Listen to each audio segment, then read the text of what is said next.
So my financial advisor decided to tell me a piece of advice this morning. He said you should really start saving premium bonds. And so I took his advice and I got 400 copies of Moonraker. That's not a premium. I would disagree there, Elton. Hello, Moneypenny. Speaking of James Bond, actually, I got re-entry. Bond's going for re-entry now. Speaking of Bond, I got into an argument at the pub quiz the other night. They asked us to name a James Bond villain for bonus points, and they wouldn't take no for an answer. Actually, I think on those two half-hearted sniggers, I'll take that and I'll bail on that. Let's just leave it there.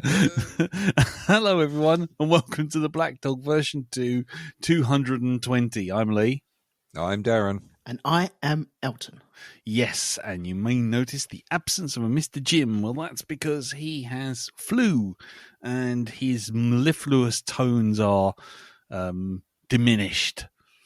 Or you could just say he wants to just lay on the sofa and go, ugh, for a while. It's my fucking dictionary. What is it? Mellifluous. God. Oh, I see. Right. There we go. As if you got a dictionary there. Yeah, as if you can spell mellifluous. Anyway, so this week we will see how everyone's week's been.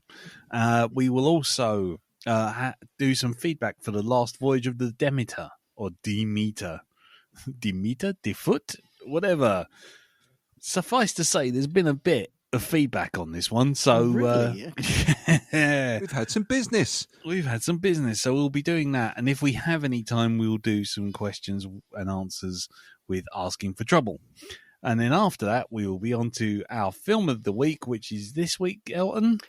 It was Frank. I love you all.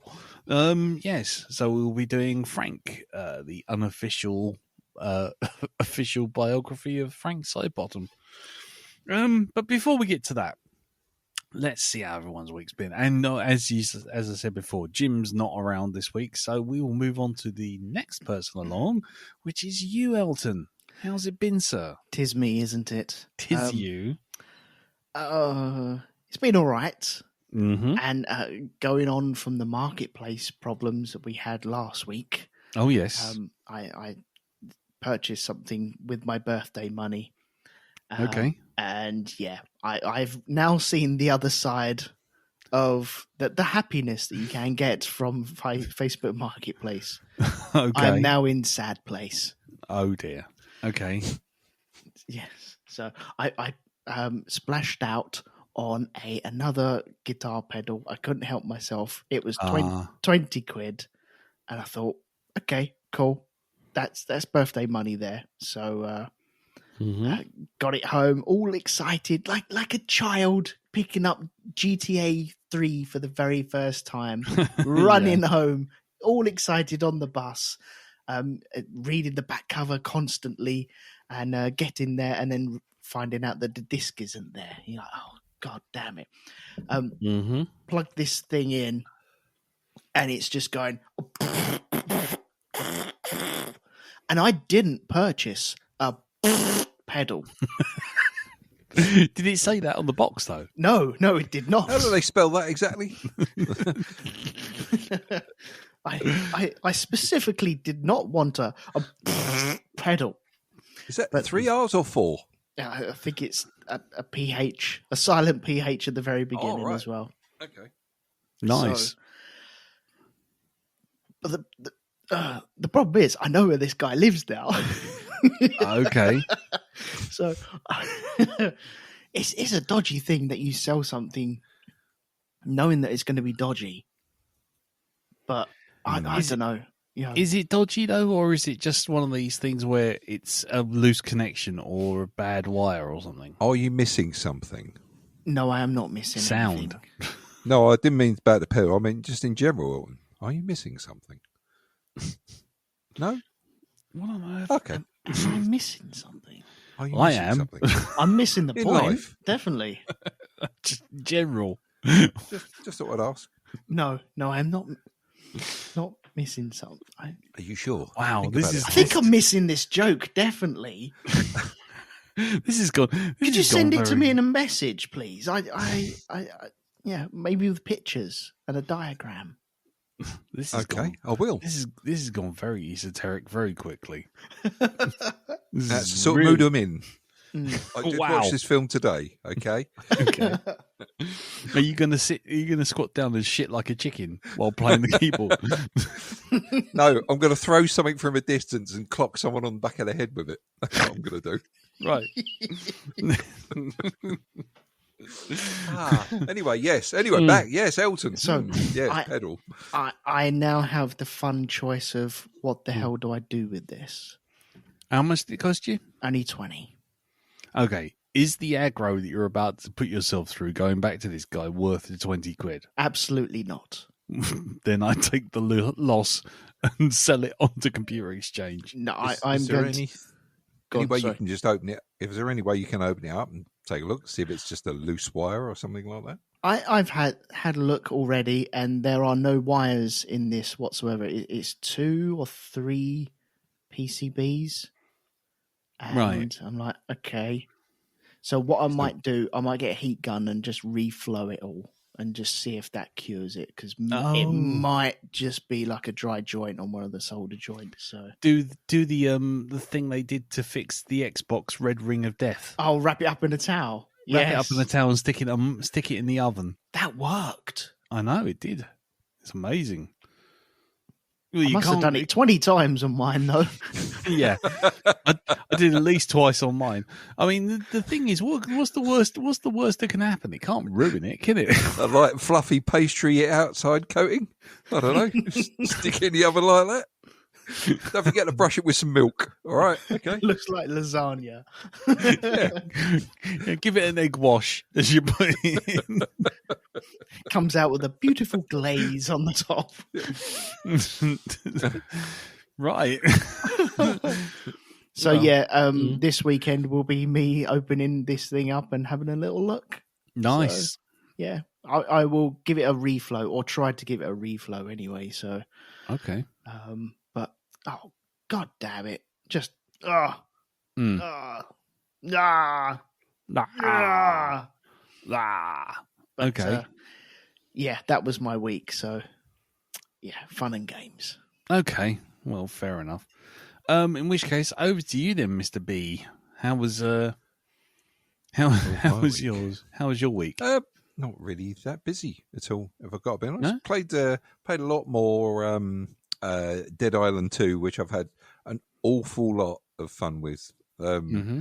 My character's now has got this drop kick ability, which is if you run at somebody, leap up in the air and hit the kick button, what it does is it fucking just fires them right across the screen. Right. Right? So it's been great fun seeing some of these zombies coming at me and like giving it some, and you just run up and go, fucking have some. And it just, And, laters. and they're just gone. And they're just gone. Right. So the game in general just really still give me a good laugh. So there's Well, that. that's- Mhm. So I did actually purchase another game today. Now, this Mm. is an old one. And this is because we've come to the end of season 2 of The Last of Us. Okay, so Mhm. the final episode for this part of it, Part 1. Yeah. part 1, Mm-hmm. has been shown. And so I've gone back to the beginning because I did play the original Last of Us, but I never got to finish it because of technical issues with the PlayStation 3. So it's come down to cheap enough now. So I've got it on. I've got it on the laptop now, Right. and you know what? I still feel anxiety playing that first part of the game where everything is just falling down around you. Society is just collapsing. And it's such an intense opening sequence for that game. Mm. Jesus in the H. car? Christ. in the car. It's just, I mean, I know games are 3D anyway, but this game really is 3D. No matter where you look, something is always going on, and it's just you are literally immersed in that sequence. Everywhere you look, you can just look anywhere, and there's some shit going off somewhere. And just the writing in this fucking is so fucking cool. It really is. It's just, I mean, there are certain things that I really liked in the TV show that they expanded on, but just for a game by itself, man, The Last of Us is just top notch. It's like, this is how you write immersive fiction, right? This is a really good example of it here. I can't fault it. I really can't. Really? Yeah, Okay. not really. I mean, I think personally it sets up. The writing's I know good, some. I'll give you that. Yeah, I like the way it sets up the characters in it. The way it kind of establishes that emotional link between that in some games some characters just don't gel until about 3 or 4 hours into the actual piece, and you don't really start feeling anything for them, or maybe you do, maybe you don't later on. It's the way it makes you feel the relationship between Joel and Sarah. Oh, Sarah. At the beginning, it really does establish that, and it puts an emotional hook in there straight away. And it's like, I know a lot of TV series that I've tried to do stuff like this, and they've not achieved it until way down the line. Yeah. You know? So, all props to the writing. The actual set pieces in this are just fantastic. They really are. And it really knows how to get the story going. And like, this is the situation we find ourselves in. Boom, jump to wherever later. And this is the situation we find ourselves in now. Yeah, I really love it. I just love that game to death. And I'm looking forward to actually finally finishing it this time. So, still got a way to go. Yes. I'm at the warehouse sequence at the moment. So, and I really enjoy the stealth in that. Oh, God, yeah. Just coming up. Okay, buddy. Okay. No. Let's not do anything too hasty now. Fucking stealth kill. There we go. Yep. I can have that. Yes. So that's me. I'm back to playing that again. Cool. Okay. Anything else? What did you think of the TV series? Yeah, I love the TV series. Yeah. Again, it's the guy who created The Last of Us, the game, is Neil actually Druckmann. involved in he's involved in the writing of the TV show as well. And it's very rare you get an adaptation of a video game that just works so very well, and in places does things even better. Yeah, I think. The other writer, Craig Mazin, is the guy who wrote Chernobyl. Have you seen that? Oh, yeah. No, I've not seen Chernobyl. I've heard lots of good things about it.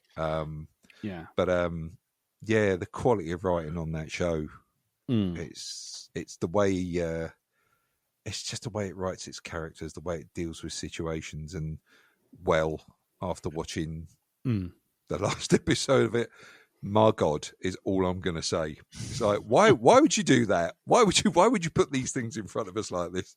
Why would you put us through the ringer? Yeah. So, it's man. Just if people out there, if you've not watched it, right, just get yourself a Now TV subscription and go back and watch the show on the the repeat sections they've got there. I'm pretty sure you can find all of Last of Us actually waiting to go. Well, I was going to say Now TV has a small subscription one which you can buy just the box sets, or you can rent the box sets. It's the entertainment you can do, and it's something like what, $9.99 I think it is a month, something like that. I mean, I've got all the second season so far to watch, but I haven't watched it yet. I don't know why, but I think it's because I didn't get on with the second game. It was not because of the thing that caused all the internet fanboys to throw their hands up in horror, but just let's just not go there. I hate certain parts of fandom. Not really. I mean, do you know what? I was explaining because Ree's very much into The Last of Us. She's so into this. She knows an awful lot about it. She's watched the games being played a few times. Yeah. And she's really quite invested in every single character in that show. And I explained to, she was talking about the fandom and how it's like, I wish they'd just shut the fuck up about this person's not the right person to play this part. And I said, you know what? I said, this sort of thing, you can get this all the way back and probably before anyway. I said to a game called Mass Effect. I said, I'll show you. I said, I'll find you the documentation on it. I said, and you read what happened there with the very last game. I said, this is what happens when you let fandom control the narrative. Don't start me on that. You see, I know this, but this is how I feel about it as well. The ultimate in privilege, I think, is that the ultimate in gatekeeping was that. And the whole the sorest thing about this point is fucking the company who made the game fucking crumbled and gave into it, and it just enabled them, and it said, yeah, you were right to come along and say what you said, and just disagree with our ending and get us to make another one. Wasn't fucking hell. Wasn't even the ending, mate. I mean, I'm sure I've said it on this podcast before, but it started with the front cover. I mean, the front cover, they did a nice little thing. They said, "Oh, I know, let's have a cover that's like male shepherd on one side, female shepherd on the other," and then it was like, "Yeah, but we want female shepherd on the front cover, not the one that we have to switch around." And they're like, "Right, okay, fine." But it is the front cover. It doesn't matter which side you put it. It's all the front cover. And then it was then they showed the artwork and said, "Do you want to take a vote on what hair color Shepard's going to be?" And it was like everyone went for blonde. And then the second place was brunette, and the third place was redhead. So and everyone gave redhead. But the thing was good. Yeah, they went. Oh God! It must be all the Call of Duty people flooding all the posts. We would have all gone for redhead. And then fucking BioWare bent on that as well. And it's just the Call of Duty lot looked over and went, "What game's this?" Yeah, I'm sorry. I'm too busy knee deep in bullets. Anyway, and it just went Mars Effect. What was that?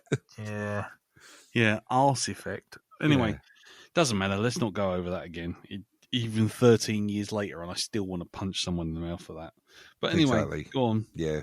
No, it's just there is an awful lot of that in there at the moment. So much so, Bella Ramsey's just come off of social media now. She's just fucking closed her account. See, this is what happens. This is why we can't have nice things. Always. Yeah. This is why fans are viewed as fucking nut jobs. And rightly so. But then they listen to them. Anyway, it's a discussion for another time. We could probably do a special on this. I mean, because the thing is, the big problem is that stuff costs so much to make, and they've got to guarantee that everyone's happy so that they carry on watching it, that they do listen to the fans now. And it's just like, well, on one hand, fine. On the other hand, give me a fucking break. Grow a spine. You're a multi-billion-dollar company. Go make something and come back to us. We might not be happy, but you know what? Just go do it. Just do just artist integrity. Just stick to the landing. Do what you were originally going to do. Don't listen to the fans. Just do it. I mean, even if the fans don't like shit, who cares? Yeah, I am almost completely convinced this is why Heroes went the way it did. No. This is why, because he was listening to the fans a lot. Right? Well, the reason Heroes went the way it did was because they just were a complete bunch of incompetents. Because I worked on the 4th season of that. You worked on the 4th season? Yeah, with the smoky monster under the bed. Oh, I never saw that. Do you know what? I got nobody did. I watched the second season. I think I didn't even stay to the end of that. I think I fucking just trailed off because I was compared to season 1. It's like that was a hard act to follow. You should have just ended it at the end of season 1 and gone, there you go. Because we're not going to get any better than this, right? This is it. It's like Kilgrave in Jessica thingy, the Jones. Marvel one, Jessica Jones. Yeah, it's like, why the hell did you start off with that? Because they could get David Tennant. That's why. Yeah, but where are you going to go from there? What villain are you going to have that's more impressive than that? You're not. You've done you've shot your bolt. Season 1. Yeah. There you go. Walk away now. Just go. Oh, sorry. Anyway, I'll stop ranting now. Random. Yeah, don't worry. Don't worry. We've been on the other side of it as well, so let's just let's not get too carried away. Right. Anything else, sir? Is that it? No, just that. Cool. Okay. Well, for me, this week, first off, I missed last week saying that I watched the last 3 episodes of Andor. Okay. And God, yes. Seriously, if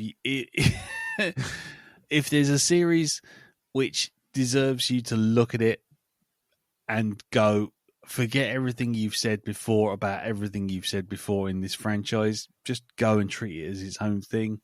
Go treat it as its own thing. Go watch it. Do yourself a favour. The last 3 episodes, I can't say anything because it's all spoilers, but it's heartbreaking, it's exciting, it's intriguing. It leaves you going, no, because you know where everything's going, and it's just bloody good telly is what I would call that. Right. Okay. Good stuff. So there was that. The next thing, went to see, finally caught up with Thunderbolts. All right. Okay. Cinema. How did we think? What did we think? Yeah, I think pardon me, moving the mic stand. I think for a Marvel property to do something like that was interesting. Yeah. It wasn't my favorite thing ever, but you could read it a number of ways. I mean, firstly, it's a story about depression and ennui. You can go, right, fine, that's really good. You can dig into it. It's probably the first Marvel film you could probably dig into for a long while, where you can look at themes and the way that everything ties together. The villain is, it's all about people feeling unfulfilled and lacking in purpose and all this kind of thing. And the villain is literally a void. It's just like, you can start connecting all the dots. There's lots of stuff in there. There's also a sort of meta text about, maybe Marvel themselves getting fed up doing the same old shit. Because all the characters... That's been commented on. Yeah, because a lot of the characters are all sort of washed up and just kind of, why are we doing this still? And that's kind of out there, right out front and center. And it's really kind of They interesting. even say it, don't they? About where Florence Pugh goes, so what do? We all punch things? Is that it? Yeah. Punch and shoot things? Yeah, and interestingly, it's a film where it's shown that punching and shooting things doesn't actually do anything. It's completely pointless. And there's lots of stuff where you could dig into it. And I think, at least for me, it's the first time since 2019 where I've looked at something Marvel have done and gone, okay, that's actually got something to say, or at least something interesting to watch. Well done. So, yeah, it hasn't turned me around completely on superhero fatigue, but at least this time it felt like there was a reason for it. I thought it was a film worth a look. And now Carol and I are binge watching this thing that's been on Disney that we kind of slept on, really, that we really shouldn't have. It's called Paradise. Have you heard of this? Paradise sounds familiar.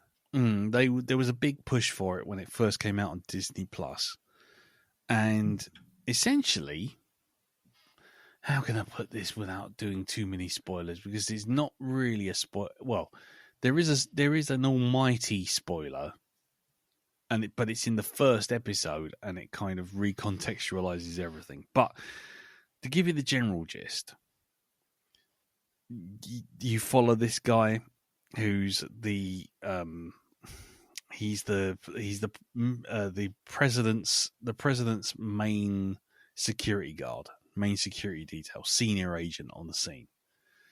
And he and his mate are kind of the two look after him, and they've given code name to the president as Wildcat.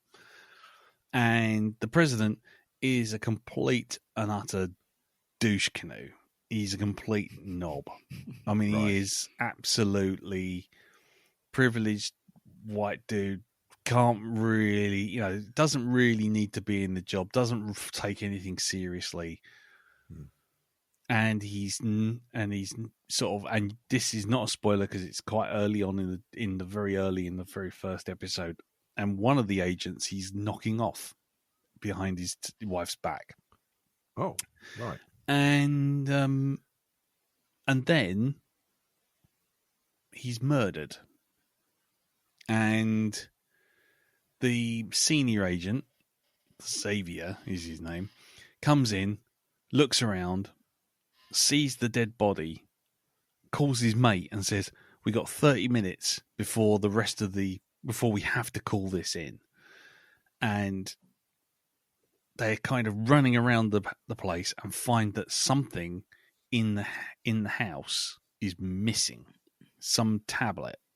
And you don't know what's on the tablet, you don't know what it's about, but that's the start of it. What the tablet is, what it represents, and what's going on in this very, very nice looking town where everyone's happy, everyone's smiley, everything's going on. Something's off. The fact that everybody's smiley and happy, and that would be my first sort of red flag. Mm-hmm. Yeah. But, yes. So something is going on. Something weird is going on. But it appears that the president even knew that his time was up, that he had limited time. And then the next 8 episodes are basically trying to get to the bottom of it, find out the situation they're all in, little flashbacks to scenes that, kind of give everything context, before the guy became the security detail for the president. Yeah. All this kind of stuff. And it's interesting. It's really interesting. It's a mini series, so there is only 8 episodes as far as I can tell. And we got 2 more to go. And in the last 3 days, we've just blown the others away. It's worth a look. If you get a chance, it's worth a look.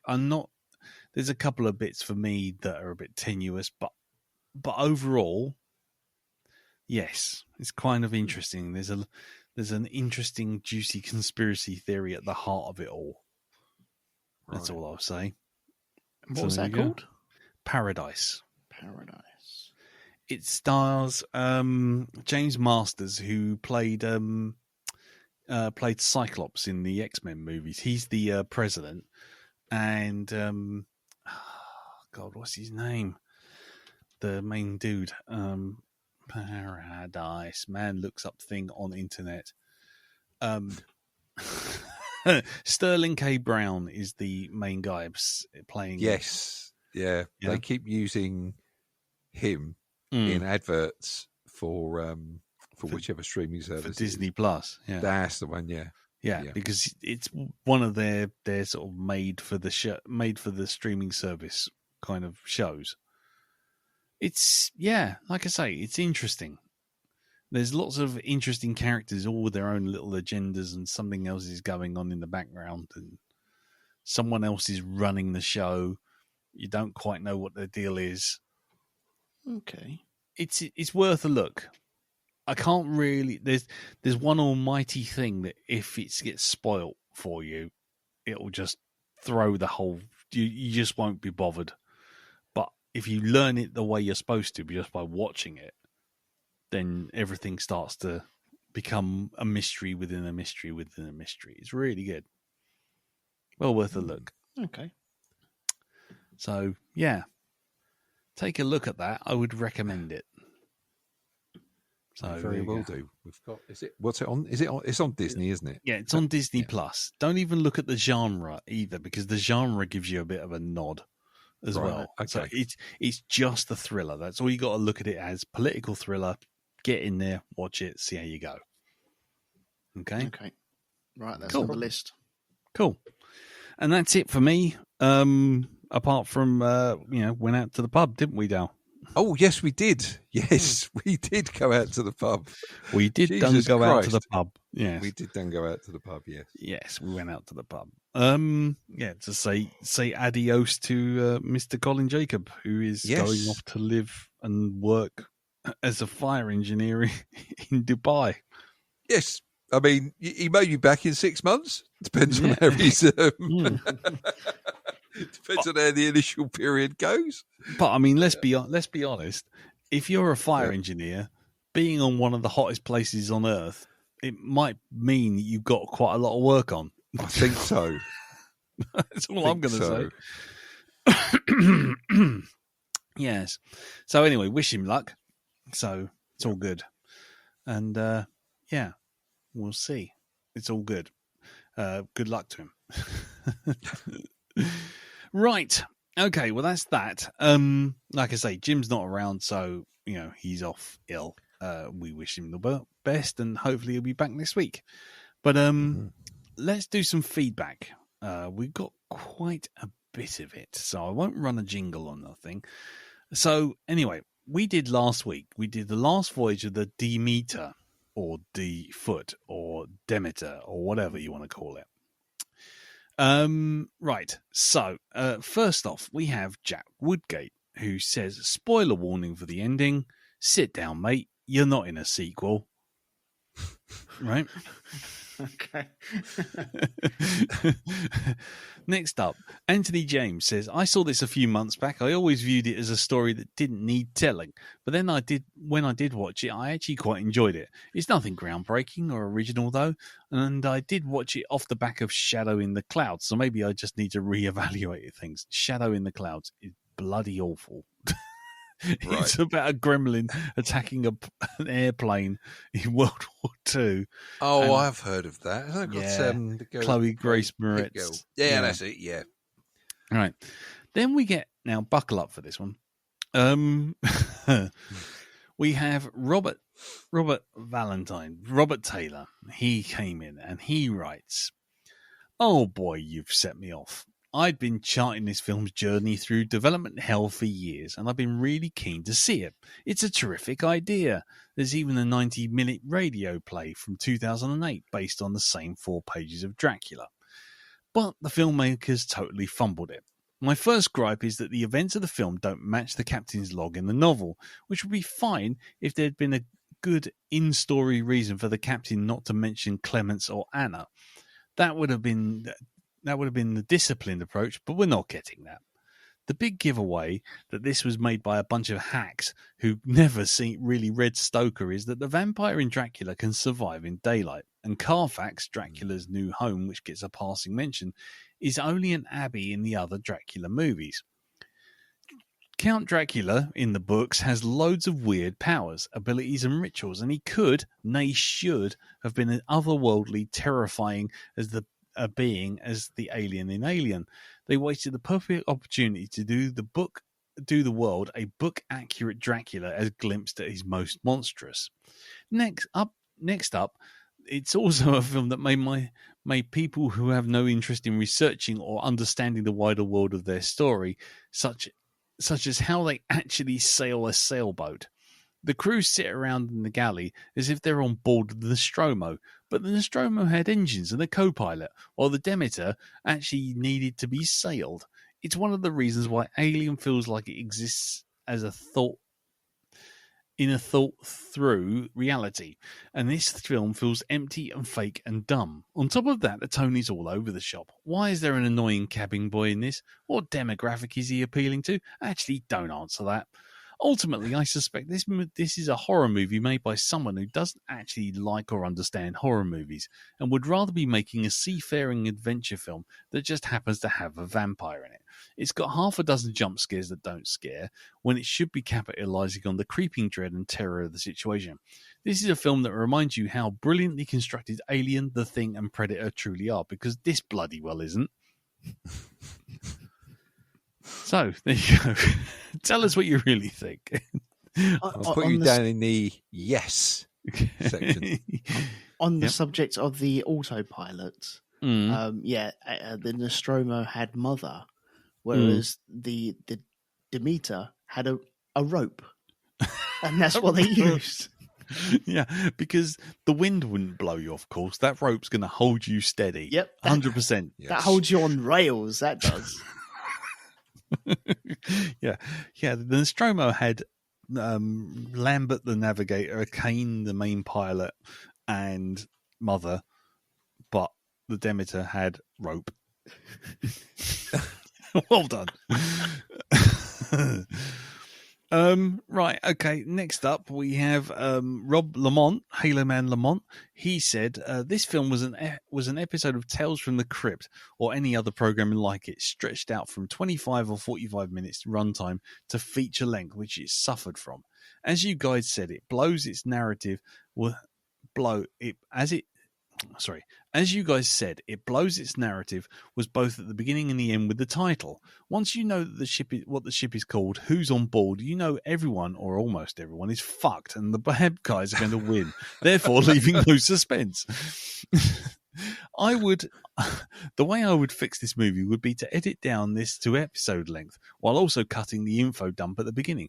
Call it something else, therefore not giving away which ship this is, and make sure you don't get a good look at the monster, leaving you a piece together with clues such as the dragon crest, the coffin full of dirt, and eventually reveal just before the end that the ship's name, which is also the final clue of who you're dealing with. Therefore, giving the audience something to do and not giving away the game in the first 5 minutes. A missed opportunity. There you go. Thank you very much for that, Rob. We also had Peter Organ. I lasted 30 minutes, probably not long, after the dog bought it. Yes, that's an unforgivable sin. It felt like a skinned porcupine. Pointless. Since you know how it will pan out, the CG backgrounds look very fake, and I haven't been this disappointed by a captain's log since Star Trek Insurrection. We had Anne-Marie Organ also say, I tried watching Last Voyage of the Demeter, but got bored on the basis I'd never seen, and so on that basis, I've never seen it before, and now we're watching Highlander.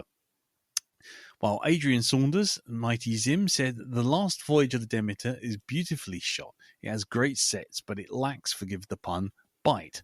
Compare it to the episode 2 of the BBC's Dracula series, which I prefer, with Dracula playing with his food during the day before popping out for a bite to eat.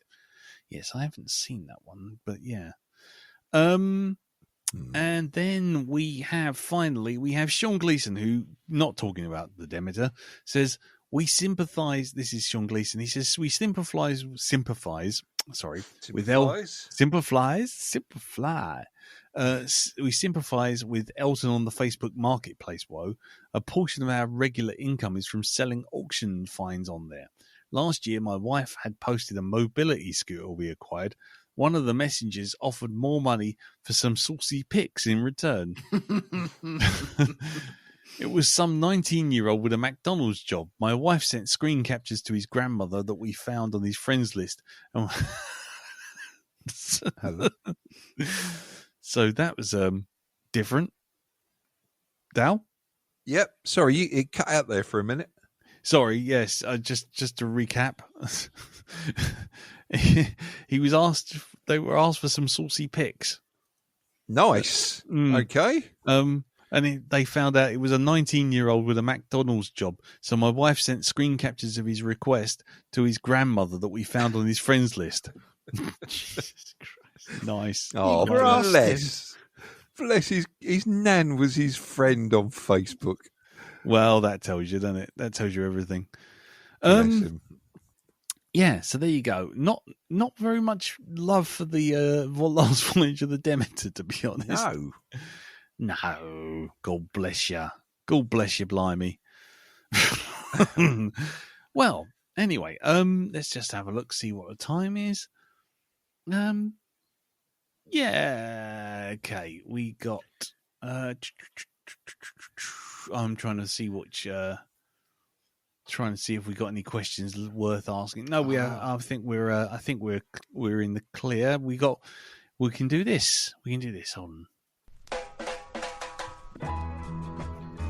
There are more questions than answers. So we also stick with Sean Gleason for Black Dog asking for trouble. With what was the best after credits scene of all time? Oh, have you got one? Best after credits scene? Yeah.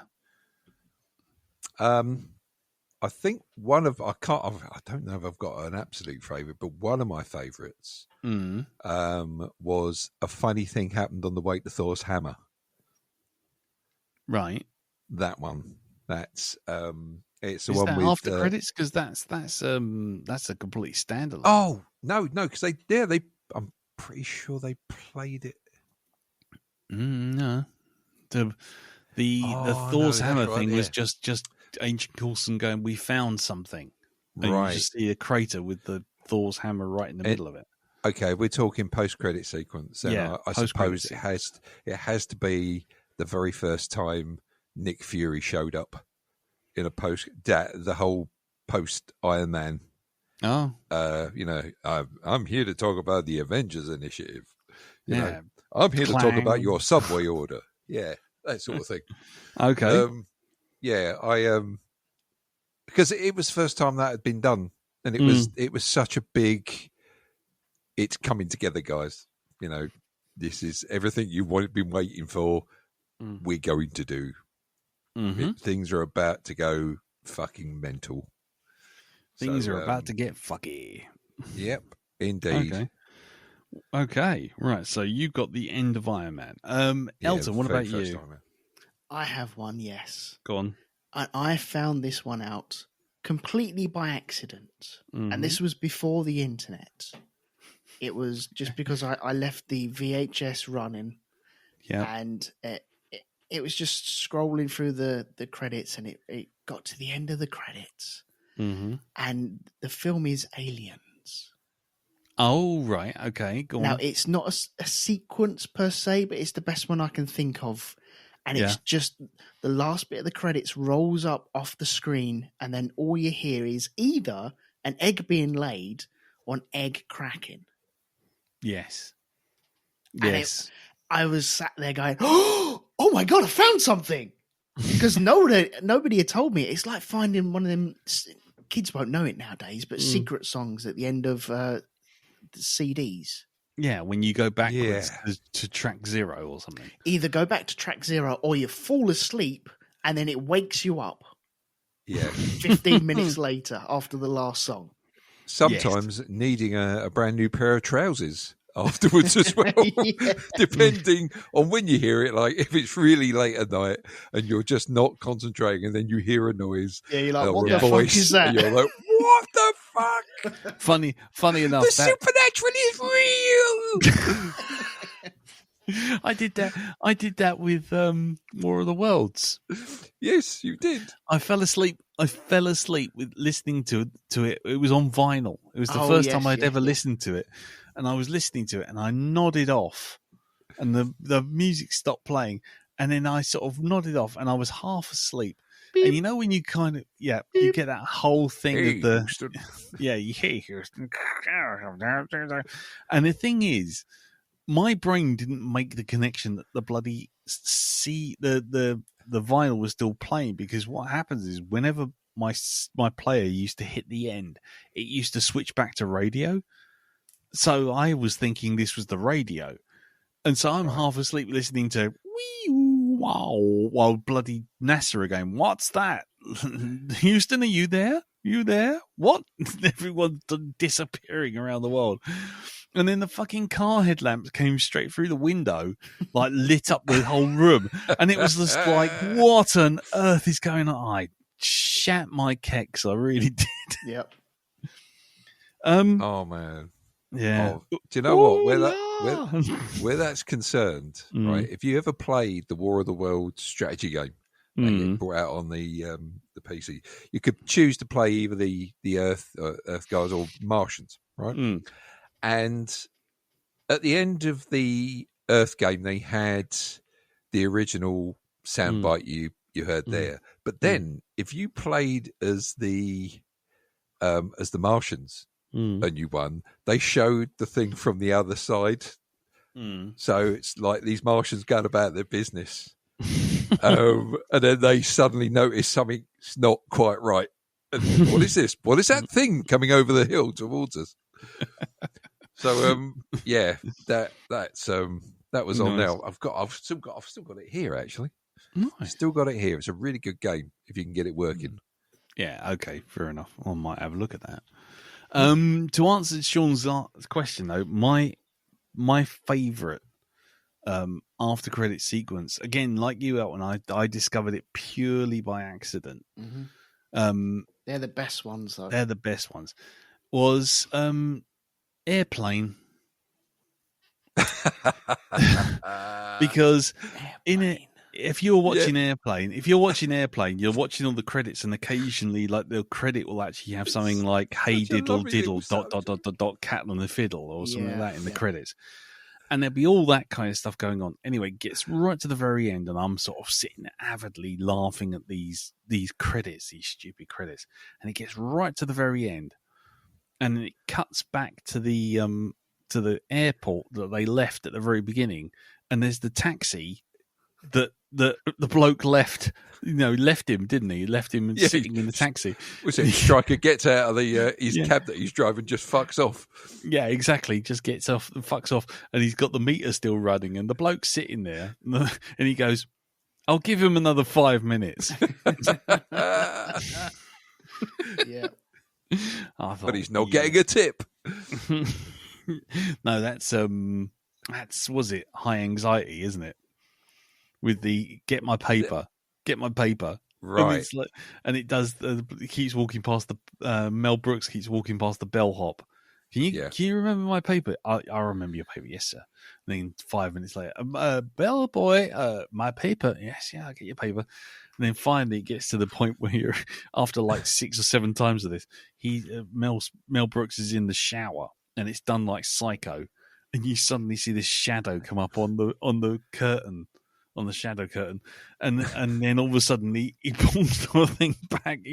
The curtain gets pulled back, and it's the bellhop with the newspaper, and he goes, "Here's your paper. Here's your paper. Here's your fucking paper. Happy now? Happy? Ah!" And he just walks off, and then it cuts back to Brooks lying in the shower, and it's done like Psycho. So you got all the newsprint swirling down the plug hole, and it just closes in on Mel Brooks's eyes, and he just goes, "That boy's not getting a tip." It just like ends. Okay, right. Well, I'll tell you what, we'll leave it there because there isn't any other questions as far as I can tell. So if you do want to leave any feedback or leave any questions for asking for trouble, for feedback, post it up on the Facebook group, facebook.com/group/the Black Dog Podcast, like everyone else did this week. Or you can leave a question for us in the asking for trouble questions section by going to the pinned thread at the top of the Facebook group and just leave a question there, and just leave it, and we will endeavour to answer it. Right, we shall leave it there. We shall take a break, and then when we come back, we'll have a big paper head on, and we'll be doing Frank. Roll the jingle. I forget, he doesn't sound like that in the film, does he? No, he's like, "Hey, I'm Frank." Hi, I'm Frank. How are you doing? Right, okay. Let's roll the jingle. Oh, I've got a picture of a rhino. Little Frank, would you like to take a look? Oh, yes, please. 'Cause little Frank, you know as well as I know, I stick them in my zoo scrapbook. My zoo scrapbook, I cut them out, stick them in my crates. Big zoo scrapbook, my zoo scrapbook, He cuts them out and sticks them in his great big zoo scrapbook.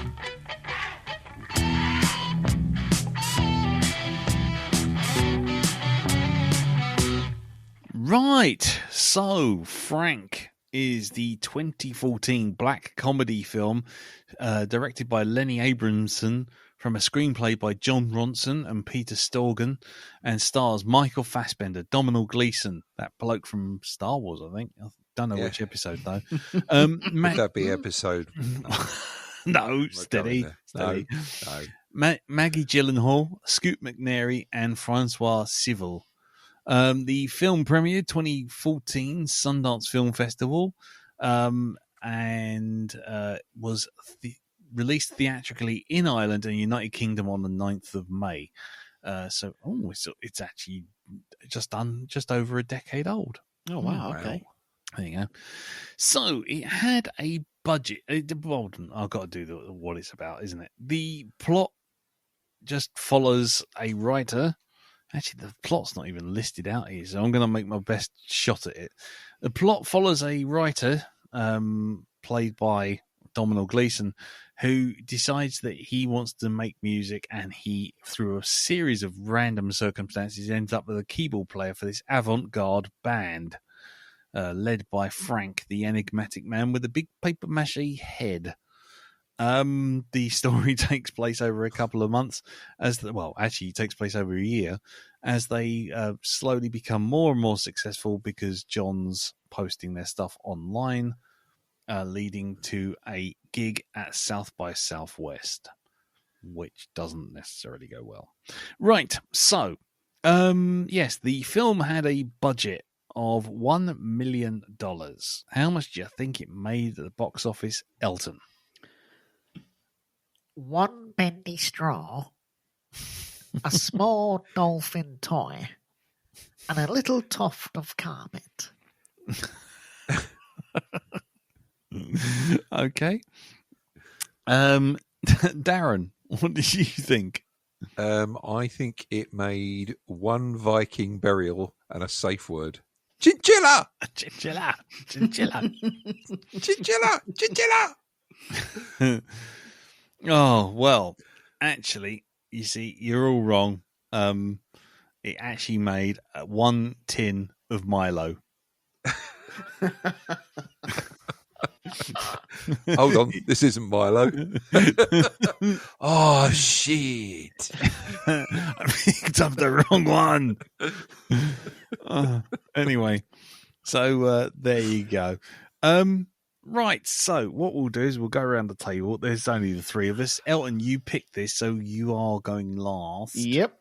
So, Darren, what did you think of Frank? For all its complete and utter nuttiness, I actually really enjoyed this. It's had some great little comedy moments in it.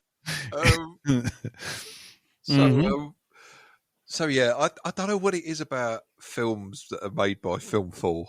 There's a quaintness to them. There's I don't know. There's very much Britishness to some of this. There's a sense of humour in it. Yeah, you know, there's always that kind of. There's something about all the films that they make. I don't know what it is, but it's very endearing. It's very. I don't know. I like it. I just like the feel of the movies that they make. Whatever it is, the ingredient they put in, they kind of fucking sprinkle it with. And so, yeah, this film was batshit crazy enough that I actually enjoyed the experience of watching it. Yeah, and it made me laugh as well. Yeah. So I don't think any of it's true, though. I don't think any of it's true at all. Well, it is based off the John Ronson sort of column in the Guardian, where I think he was following Frank Sidebottom, who this is based off of. Yeah, around and posting what he was doing. So it's kind of a stylized version of that. But I don't know if that's because they couldn't get. It's a fictionalized story inspired by Sidebottom. There you go. He was thought to have given his backing about this before his death. The actual real character, But there you go. Anyway, so it was also inspired by musicians like Daniel Johnson, Captain Beefheart, Frank Zappa. So has anyone seen The Devil and Daniel Johnson? No. Johnston? No. That's on my list to do at some point. Well, you are our resident muso, Elton, so you might have to walk us through a lot of this. Yeah. That's a tough one. That is, it's good, but it's a tough one. Okay, all right, fair enough. We'll see how it goes when we get to it, I guess, because I can't imagine we won't now. Yeah. So for me, I'll be honest with you. When I spoke to you in the pub the other day, Darren, I was like, I don't know how he's going to take this. He's either going to find this funny or absolutely hate it. And because that's how I felt about it watching it. I thought, I'm either going to go with this at some point or I'm going to really fucking hate it. Mm-hmm. And I'll be honest with you, I actually came away by the end really loving this film. I honestly didn't think I would, and I thought that head and all the quirky nature would just get in the way, but actually it's as good as like I don't know, Spinal Tap or any of those kind of musical things where it's all just a list of disasters going on. I thoroughly enjoyed it by the end. I just thought it was really funny. There's some dark stuff, obviously, but no, I really dug it in the end. So there you go. What about you, Elton? I mean, I take it you've seen this before. No, I haven't seen this before. It's been on my radar for a little while, and I've just fancied watching it. And it gets to your choice after 3 weeks, and you're like, okay, what do? I go through my list of things. No, that's not on streaming. No, that's not on streaming. No, that's not on streaming. And I thought, sorry, I haven't checked Channel 4 for a while. So I went over there and just went through the list, and all of a sudden this popped up. I was like, oh, right, we're doing that. That's it. Decision made. Thank you very much. Yep. And do you know what? I'm really glad I put it on there. I enjoyed this. It's not gonna break banks or anything like that. No. It's not the greatest movie in the world, but man, it's fun.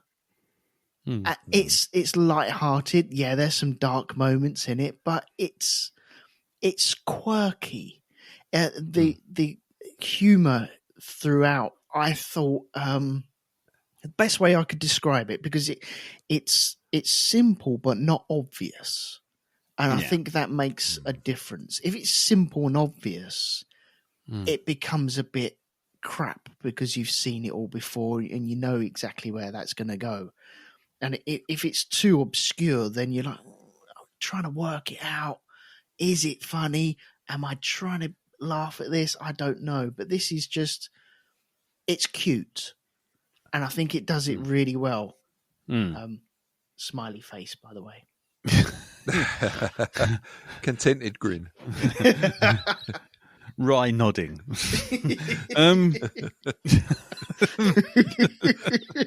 Oh, she's back to Mass Effect again. There we go. What? Wry smile. Wry smile, yeah. Chastising rebuke. Right. Good Lord. That's gone right over your head, isn't it, Elton? I'm guessing. Is it like the red monster thing? There are aliens which which communicate through pheromones and no facial features. Oh, so the only way they talk to you is by actually explaining their emotions at you. Right. Yeah. Okay.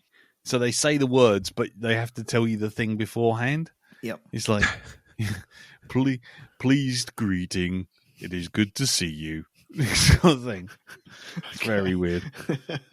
It's a very weird race. Anyway, yeah. So cool. Okay. Well, I think overall that's a positive, isn't it? I think. Yeah, I think so. Cool. Okay. Well, in which case, what we'll do now is I will run the jingle, the spoiler zone, and see what we can talk about afterwards. Here we go. Danger system is now activating. The ship will detonate in T-minus 10 minutes. The option to Subtle. It works perfectly. This is the spoiler zone. Shut up, Wesley. This is the spoiler zone. Shut up, Wesley. Spoiler zone. Spoiler zone. Shut up, Wesley. There you go. Spoiler zone. Shut up, Wesley. Again. Right. I've got to make a bloody spoiler zone thing here. Right. So, spoiler zone now, so we can talk about anything. If you haven't seen this film, I would just preface everything we're going to say in that it is a we are going to talk spoilers. We are going to talk about the main characters. I'm not entirely sure that anything explaining anything is going to make things more spoilt for you. Mm-hmm. So, but I would recommend trying to see it first. I don't know. I just don't think that what we say is going to spoil a movie that is genuinely just a collection of very random events. But do go off and watch the film before listening to this if you can. Right. So let's get onto it right away. First off, Darren. Yes. You and me. Do you? I mean, I know for a fact I don't. But do you have any experience with Frank Sidebottom, the actual character? Only seeing him on TV through various things, and that's it. Not really listening to any of his music or anything like that. Okay, just him being on various different programs. Okay. The only reason I'm going to say that is because I have no context at all. And from the way you've been talking, Elton, and doing Little Frank and all that kind of stuff, I feel like you are already someone who's well versed in it. Yeah. No, I'm not. Okay. I'll be honest. When I was a youngster, because he was on, I want to say Channel 4, and he was on The Word a lot. Was it on The Word? I didn't get it. I really didn't get it, and to the point where I was a little annoyed with it. But I think that's what the character was. If you didn't like him, you got annoyed about it, but that was the juice that kept flowing. Yeah. And it kind of lived off that. Yeah. But I never really got it whenever I saw him on TV, because I think he would turn up on just BBC every now and again, just like on a BBC Two thing or Eurotrash or something along them lines. It feels that sort of flavour that he would be on either Channel 4 or an obscure BBC Two thing very late at night. And I'd see him and be like, do you know what? I don't know. And there was many a time when I was a bit, when you get home from the pub and you have your kebab and chips and your beer and a cup of tea next to you, and you put the TV on and you're doing that squinty thing of trying to watch the TV, and then Frank Sidebottom comes on it and you're like, I don't know, maybe I should go to bed. And then you do, and then you forget about it. So I've got no real massive love for Frank Sidebottom. I think over the years, since is it Chris Seavey, who was the man behind Frank, since he died, I think in some sort of nostalgia-esque type thing, it's been like, do you know what? That wasn't that bad, was it? Yeah. And he was all right. He was harmless. It was just a bit silly and a bit stupid. Yeah. But I think that's what he was going for with it. And so, no, I don't really... I knew of him. I knew of Little Frank. I knew that he did music. But it's nothing that I would put on, apart from, one or two, which are quite amusing, but it wouldn't be on like heavy rotation or anything like that. So I've got no real mad love for him. I think I now respect him. He reminds me of when we did that Andy and Jim movie. Andy Kaufman. Oh yes, yeah. The Andy Kaufman and Jim, what's it, Carrey? Jim Carrey. So you got Andy Kaufman, the actual comedian, and so I never experienced Andy Kaufman, but looking at all of his other stuff, I kind of get it. Yeah. Looking it from afar, and I think with Frank Sidebottom now, I kind of get it. I think I just missed that boat at the time. Yeah. No, the only reason I ask is because I think it wasn't until if it wasn't for me looking up a few things today, I wouldn't have known that the character didn't sound like Michael Fassbender being a morose person from Kansas. Ah, okay, right. Do you know? And so the whole thing with, you know, oh yes, you're going to shit an egg, you little ginger shitting chicken, all that sort of stuff.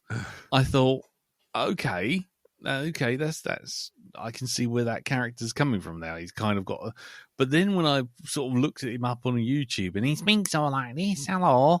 Yeah, he's from I'm Manchester, isn't he?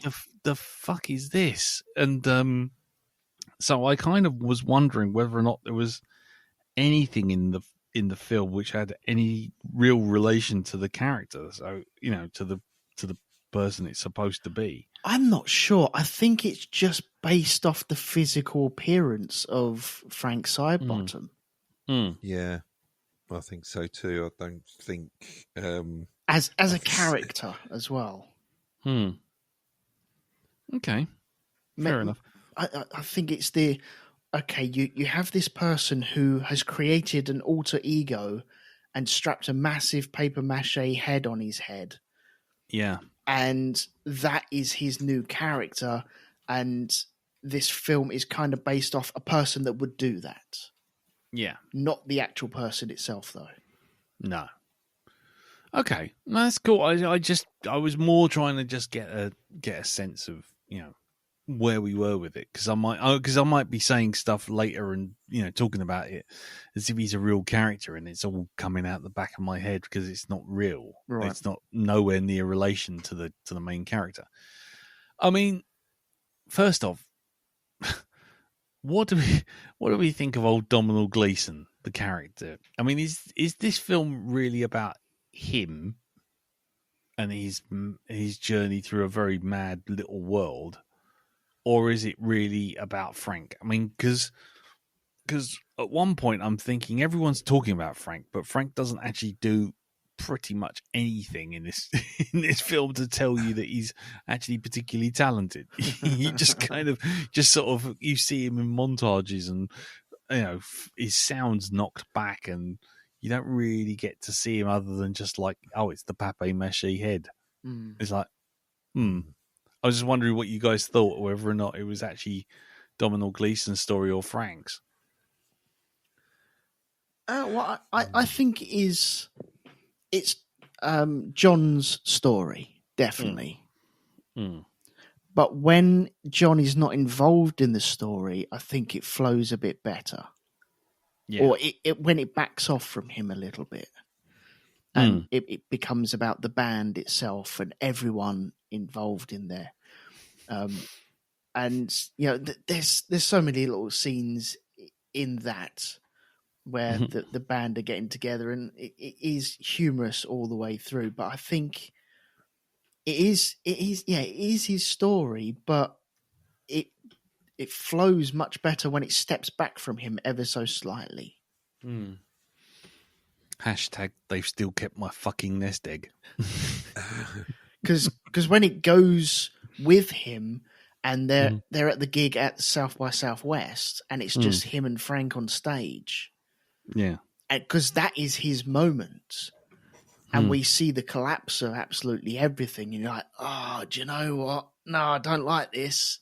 And that's where I feel the film kind of ground down a little bit. But I think that's because we are living it through John and what he wanted. And sometimes the story is it's not about you. It's about what you can bring to other people. Yeah. Okay. Right. Okay. I mean, let's just go for the easy win with the question. What did? It's a very quirky movie, right? Yeah. I mean, at what point did you realize it was a comedy? Is it a comedy? Because at first I thought, oh, this is very odd, and then there was the keyboardist in the sea trying to drown himself. It was like, and I thought, oh, this looks quite serious. And then all of a sudden they're dragging him out, and he's kind of like got hypothermia, and you suddenly get John going, is he going to be all right? Oh, well, he's going to have his stomach pumped. He'll be fine. He's drunk a lot of seawater, and the bloke's just going to blah, blah, blah. He was like, okay, I think I've got his speed already. What about you guys? Dow? There's so many things this film could be about. I mean, it is comedy to a point. But behind that comedy, there is kind of a sadness there.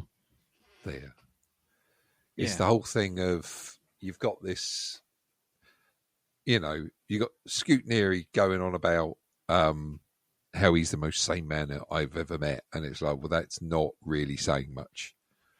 No. You're not saying he's actually sane. You're just saying he's the sanest man you've ever met, which could be not very much at all. And you see he's got this dependence on the papier-mâché mask, even though he's got a certificate. I've got a certificate. Yep. And it's this sort of this individual that's been through something in his life.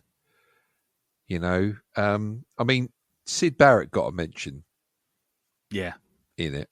And I would say that it is kind of like that for the Frank Sidebottom we meet in this film. Or the Frank we meet in this film is a man who's got this brilliance, this creativity, but it's so much that if he doesn't have something to channel it with, he's going to break him completely. Yeah. And hiding his identity is kind of a way of handling the noise in his head. Yeah. If you know what I mean. Which is something that, unfortunately, Syd Barrett, it kind of got the better of him in the end. Yeah. And ruined him. So I think there's definitely comedy in it. I don't know if you can call it a complete and utter comedy. I think there's a lot of, as I say, it's an examination, I think, of somebody's fragile psyche like that. Yeah. That's got all this stuff going on and it can't focus it. And if it doesn't have that thing to help it, then it will go out of control. And it kind of does when he loses, when he loses the head. Yeah. I mean, before I go on, Elton, what about you? When did you figure it was a comedy, or did you think it was a comedy, or what?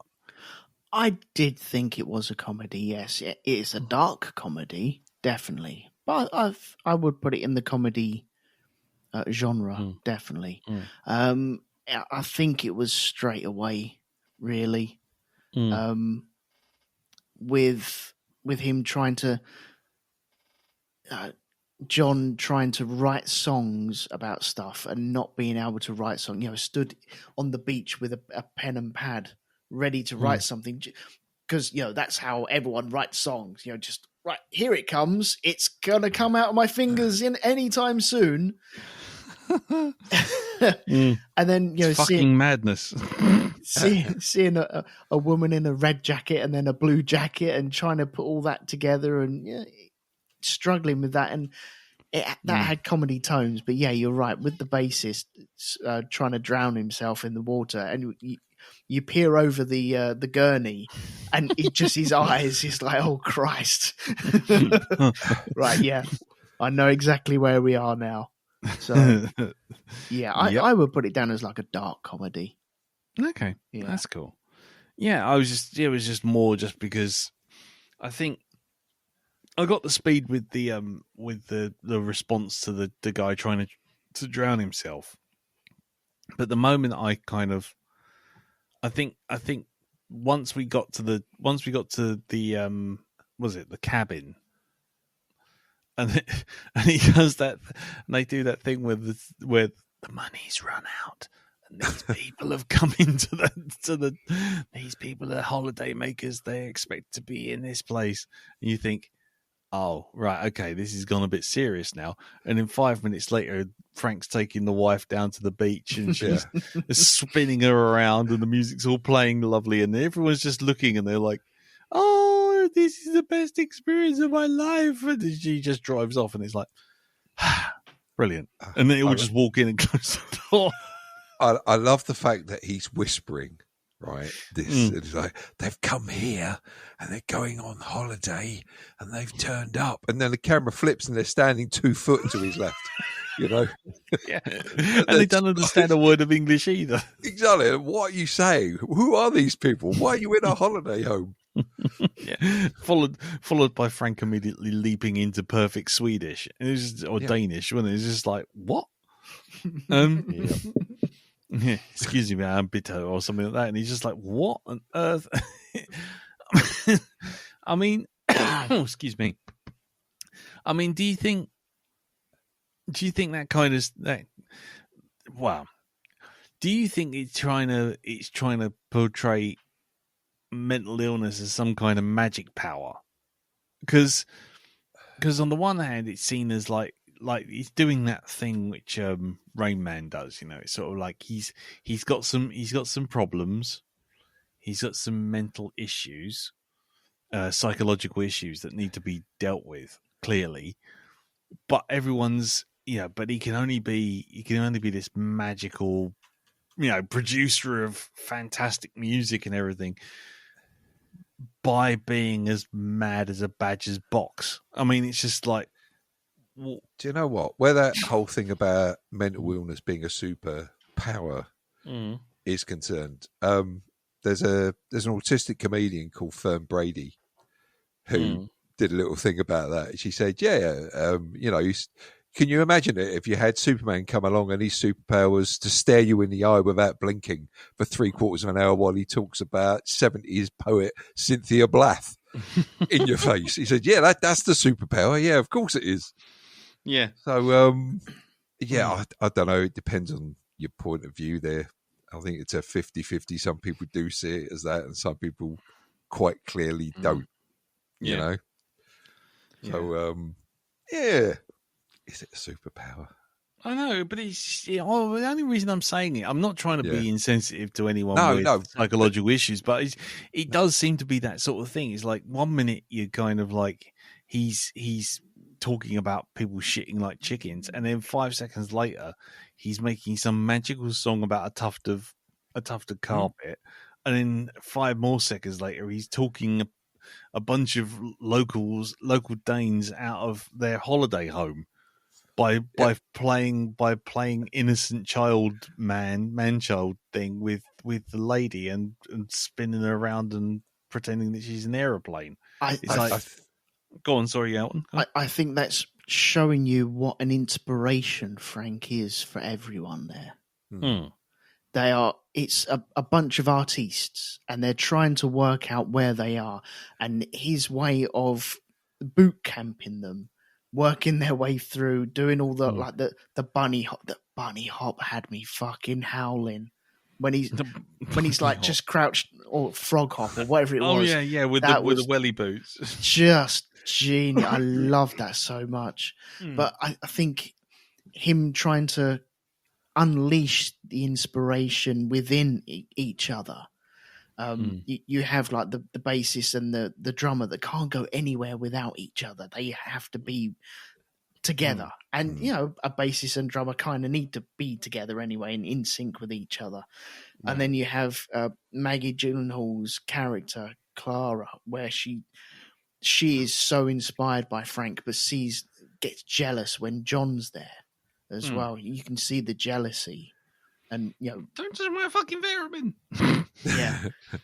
But I think it is about, it's more about artists and inspiration and what one person can be to inspire other people. That moment where he's talking about a tuft of carpet, I think that's showing you how good he is about manipulating his world around him.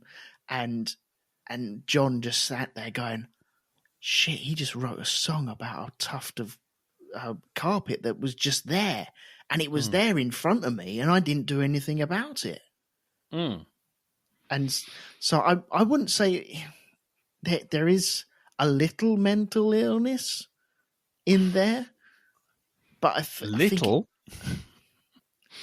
little, but I think it's more about the artists themselves and their journeys. Is the film really about being creative, or the lack of it? I think it's about being creative, about being inspired, and the dark side of things as well. Yeah, there's that manipulation of Frank as well, because he's got two forces vying for his attention. He's got David, who comes along, and Maggie Gyllenhaal's character, who's trying to steer him in another direction. Yeah. So, and he's easily influenced by both. That's the thing. He's just, he trusts these people. And yet they're kind of out for their own. Yeah, I would say probably out for their own sort of like ends. Yeah. Using his brilliance to be and get where they want to be. Yeah. So is that the whole point of John, to be to start off as the innocent and become the antagonist, the bad guy? Because he's a frustrated musician himself, right? You can find he's trying to make these songs up, and he's not really having that much joy. Okay, but then Frank comes along and kind of uses the same method, and kind of turns out spinned gold, Yeah. And it's how does he do this? How does he do this? I need to find his secret so I can do it myself. Yeah. Okay. But then again, if you remove Frank from Clara, then she becomes this soulless husk that doesn't really do much. She needs Frank there. Yeah. Yeah. Even though she's not playing the fucking ukulele. Yep. I mean, she was very angry. She was the angriest person I know. You fuck up America, I'm going to stab you. Chinchilla! That thing where she loves that bit of wood at that guy running away. Yes. Yep.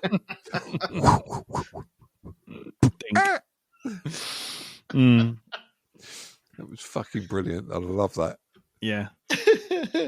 And Frank just trying to inspire John by running around chasing him with the spade, going, I forget what he said something though. It won't hurt much or something like that. Yeah. Just you work through your pain or something like that, isn't it?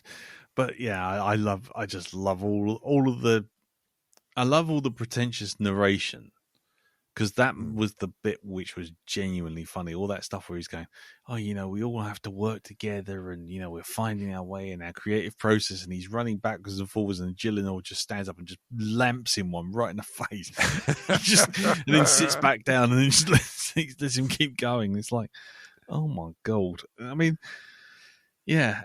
What bit stood out for you like that? I mean, that made me laugh.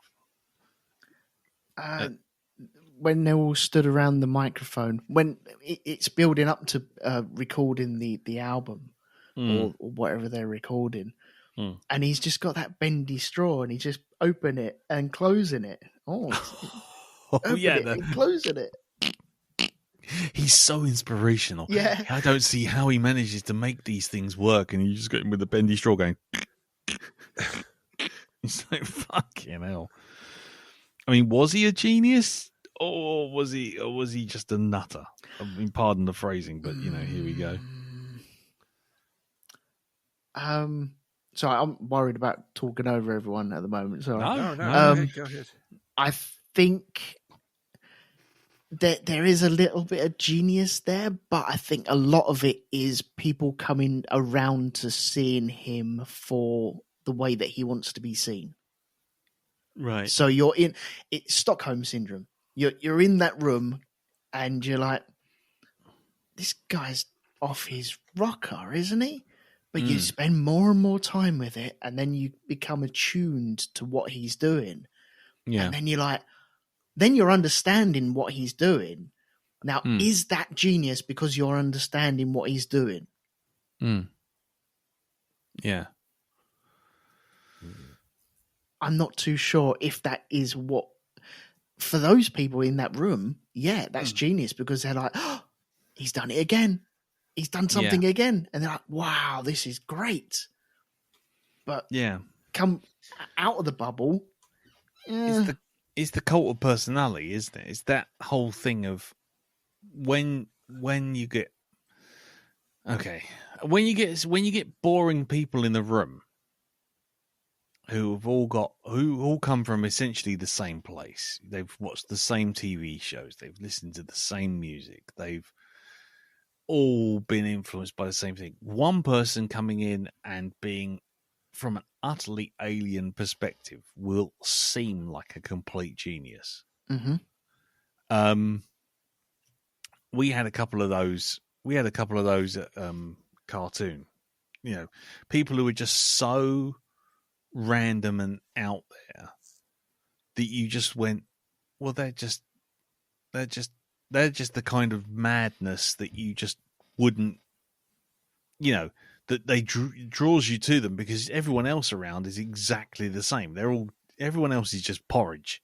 We're all just sitting there saying the same quotes, doing the same thing, talking about the same thing, and then someone like, well, I'll call him by a name that isn't his name, but Henry would walk in and he'd just say some utterly bizarre thing, and you'd be like, "Fuck, that's really good." Mm-hmm. And I just wonder whether or not that's really what Frank's genius, in quotes, is.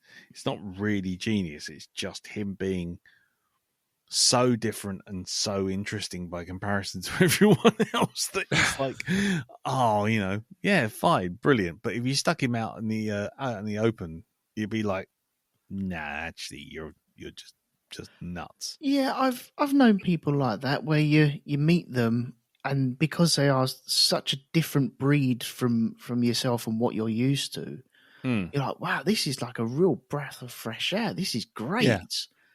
And then, I don't know, a year down the road, you're like, you've seen it all before. You've kind of cottoned on to it, and you're like, right, okay, I've seen this. Yeah. Many, many times. You've said that joke in that way many times, and I'm kind of known to it now. Yeah. But it happens. Okay. That happens to it happens to everyone, I To all of suppose. us. Yeah. Yeah. Yep. That's fair. I think the practicing of trying to get into the flow with Frank, I think that's how Radiohead work. I would imagine they would go off to like a Butlin somewhere, and this is what Radiohead would be like. Fair enough. Spoons, more spoons. Yes, needs more cowbell. Yeah, I mean, yeah. What about you, Dad? What do you think? It's just such. Go on. No, go on. You were I was just going to re-ask the question, really, but it was fine. Go for it. Go on.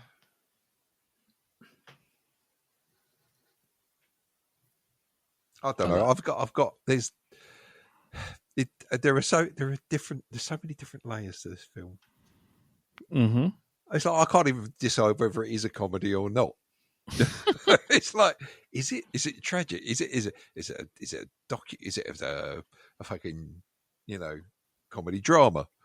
I mean, is there a bad guy or a bad person in this? Well, Domhnall Gleeson's character becomes the Yoko Ono of the whole thing, doesn't he? where breaking everyone up. where he's trying to force his agenda on everything. Yeah, and Yeah. and your music's shit. You know. But yeah, I'm writing a song. Yeah, I know how you feel. You're writing a song and they all sound shit. And it's just, Mhm. oh. Oh. Yeah, I've been there. Hey, here's a love song I wrote. Yeah. And that was good as well, wasn't it? It's so good. Yeah. It was good. Yeah. Oh, that shit as well. Yeah, that shit as well.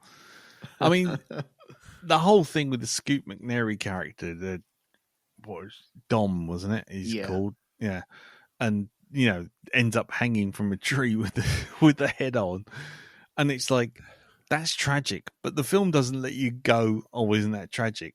Next thing you know, you're laughing because they're doing a fucking Viking burial. Yeah, and then it sets up one of the jokes later on. Oh God, yeah, the what I call the Lebowski joke. I mean, you know what that stuff was, don't you? In the tin, it wasn't Milo or something, or ground nut or something. Do you know what that was? Go on. That was the thing keeping Frank alive. That was the only thing he ate. So what's happened is the French bloke has got the two fucking tins mixed up, right? So he's got Frank's food source, he's got Scoot McNairy, right? Okay, this is why now you understand the enormity of what he said. He went, "Oh fuck, I got the tins mixed up," and this is why Frank is just stood there, fucking confused expression. Yeah, he's eating Scoot McNairy, isn't he? Exactly. Expression of disgust. God, I didn't even register that one. And it's like the fact that Frank's not even noticed. I wonder why it tasted a bit ashy. Yeah, exactly. Oh God, yeah. Yeah, I understood that straight away. Like, oh no! No, I that. The joke was working because it was ground nut, and I thought, oh, that's funny. And I also thought I was thinking of the Big Lebowski when he tries to take Donnie's ashes and throws them, and they all just the wind just blows it back in his face. Yeah. No, he says at the beginning. He says, "Well, what does he eat?" And he says, "Well, his food's all liquidized. It's ground nut." And he goes, he can do solids, but it's not advisable. Yeah. Oh, actually, that reminds me. The whole thing with the mask. That reminds me. The joke that made me laugh was when Gleason's character sees the head lying on the floor. Yes. and he goes in the shower. And it's like sneaking into the shower to try and see what Frank looks like. And then all of a sudden the door opens and he pulls the curtain back and there's another head, but it's inside a plastic bag. Yeah. Yes. See, that is so good because that is funny and that was hilarious. I was wetting myself at that. Mm-hmm. But that also that helps with the death of Don because you see Don hanging there and you're like, oh shit, what's Frank done to himself? Oh, of course. And then they got the body there and then Frank comes around the corner. You're like, oh, no, that's Frank. Yeah. And then they take their head off. Who the fuck is that? Yeah. Everybody thinks that at the same time. Who the fuck is that then? Who the fuck is that? Oh, it's Dom. Okay. Next thing you see, it's on the fireboat. Yep. Yeah. Oh dear. If we ever go out for a night out and I die, I just want you to Viking burial me on the Thames, if you don't mind. That'd be great. Okay. That's just a contract. Just get it done. It'd be fun. Done. That's it. It's a contract. It's on paper now. We've got it. We are got it recorded. Sworn to help you now. It'd just be easier in the long run, I think. Oh, well, I mean, personally, I just weigh you down with bricks and throw you straight in, to be honest. But just put me out with the bins. All right, just put me out with the bins. Just That's it. Yeah. Just stick me in Just stick me in a recycle bin bag. Have me or arse sticking out. tarpaulin or something. That's a bit it. of string tied around the middle. Just Have me arse sticking out. Just stick a daffodil in the gap and then just throw me in the fucking trash. Oh, don't waste the flowers. Well, yeah, that's true. Yeah. But the mental illness is creativity, just going back to that for a second. I've just seen one of the quotes. There's the bit when John's going, miserable childhood, mental illness, where do I find that kind of inspiration? It's like, oh, okay. Is that the only way you can be creative? Yeah, exactly. Yeah. Oh, I didn't have a miserable childhood. I had a pretty good childhood. Yeah. Okay. Fine. Well, Yeah, okay. So guess you got nothing to write about then, have you? Yeah, exactly. I think being beaten up and having sex with Maggie Gyllenhaal should have given him some inspiration. Oh God, yes. In the hot tub, nearly drowning him. You're fucking drowning me. I have to respect Michael Fassbender for this as well. I thought he was really good with the paper mache head on, and he did the Judge Dredd thing of keeping the helmet on until it was smashed on the floor. Until it was necessary for the story to remove the head. I mean, well, yeah, but it was really towards the end. It's not like Sly Stallone just, well, nobody can see me, so let's remove this helmet. Yes. Yeah. Yes. I go along with that. I did think at some point it's like he's going to just take this off randomly, isn't he? And then it's like, no, actually not. I mean, actually, speaking of the mask, I mean, the mask is the thing that everyone keeps coming back to. I mean, what is the significance of it? I mean, in terms of why does everyone want to know what he looks like underneath? Why wouldn't you? It's the same as, why does anybody want to know what's up a Scotsman's kilt? It's just there. Honestly, I've had experience of this. I wore a kilt once. Okay. I wore a kilt once. Jesus H. The attention was like, what is going on here? They call that sexual assault these days. I know they do, but back then it was just like, what the fuck?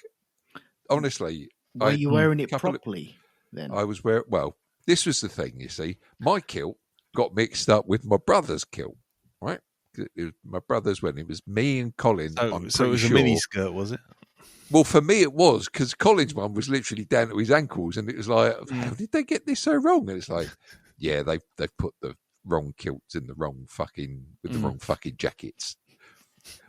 So I literally did have a mini skirt for me, because Colin's not very tall, I think I stand a good foot above him at least. Right. Yep. Okay. Yes. So I think that's basically it. The people they just want to know what he looks like because it's a secret that's being kept from them. That's it.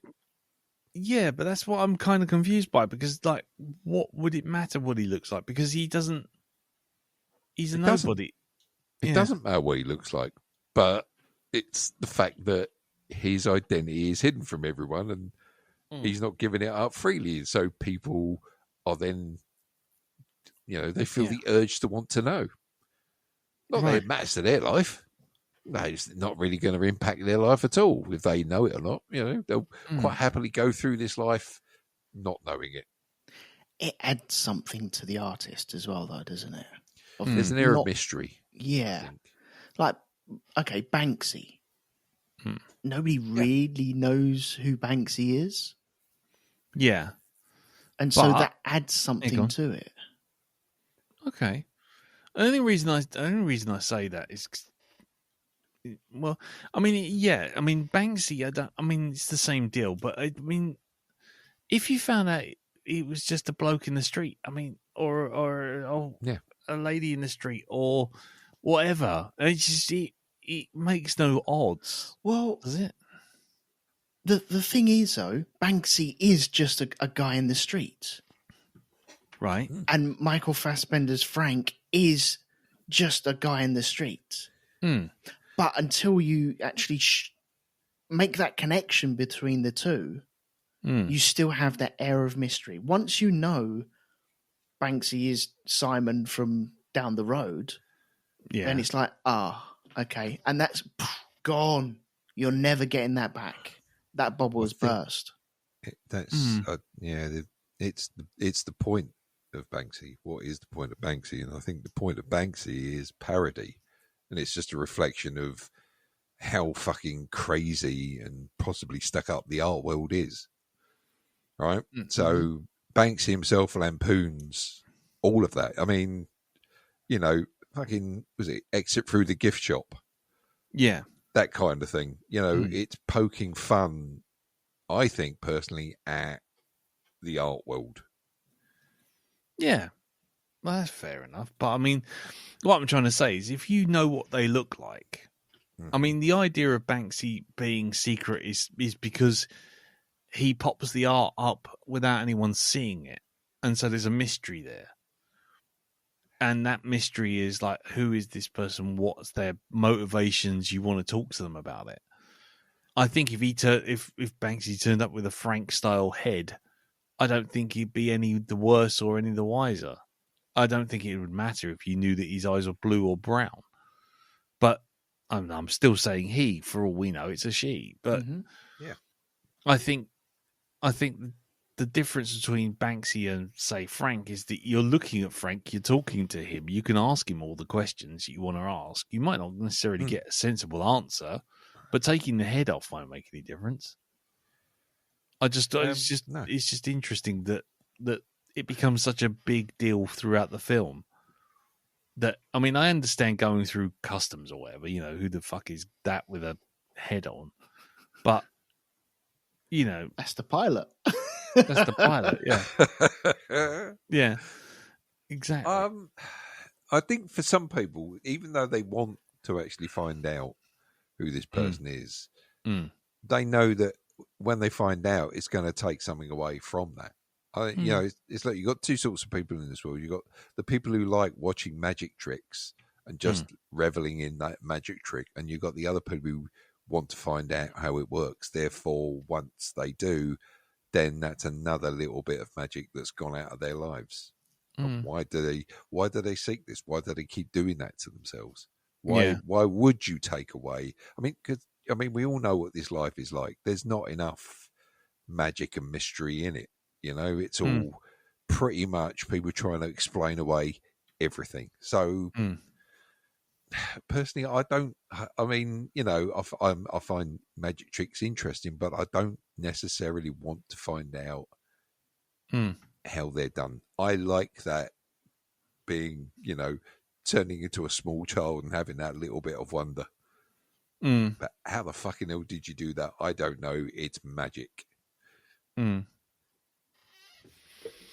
Okay.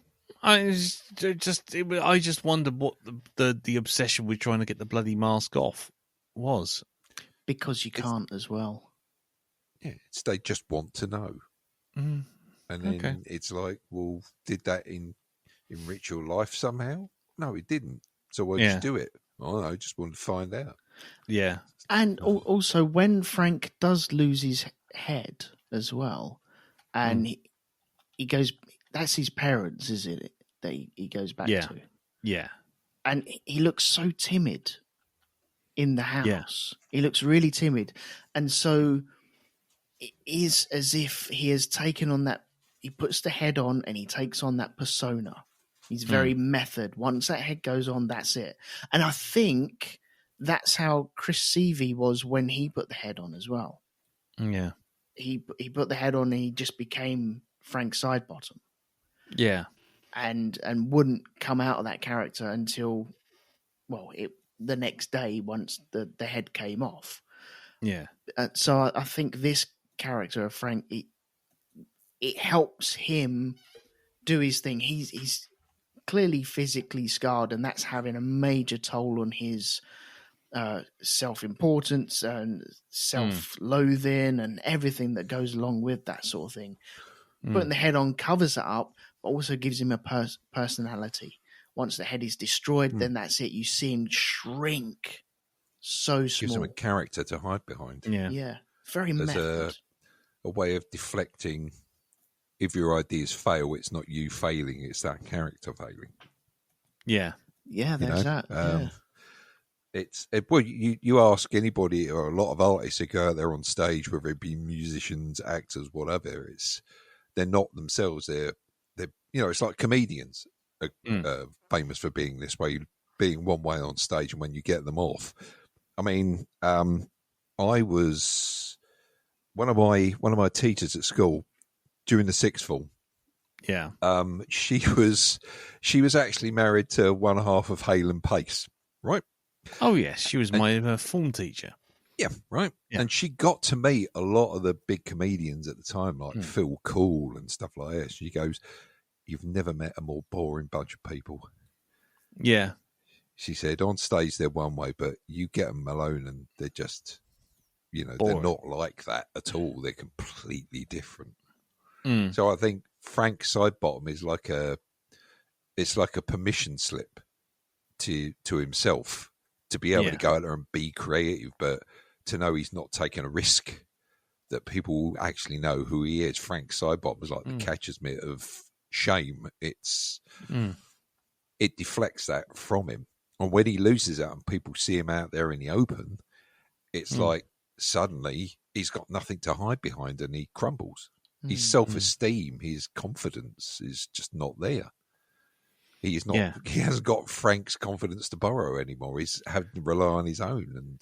And plus, there's physically damage to him as well by doing that, because you can see, excuse me, you can see that the mask might be protecting him externally, but internally, it's causing him damage. Which is represented by the lack of hair, the bits of hair missing, the marks across his forehead, where the mask is sort of like pushing against his head. All these things. So it's like, actually, symbolically, the mask isn't saving him; it's actually hurting him. Yeah, it is. Do you think those marks were from the paper mache head? Yes. I thought because if you look at the way the head moves, it turns with him. It doesn't do the Batman thing of just staying still and he has to turn his whole body. So there's obviously some kind of frame or something attached to the top of his head that's moving when he moves his head. You'll notice there were patches of hair missing around the side of his head as well. Yeah, in a rim around the edge. I thought he had some trauma. Well, he might have had some trauma from being hit violently by a car. But I thought he had some trauma, and those were physical scars, and the hair loss was physical scars. Thus, him creating the head and putting the head on. No, I didn't get that. I mean, I understand what you're talking about. Sorry, but I was yawning. I didn't mean to sound so dismissive. But I was.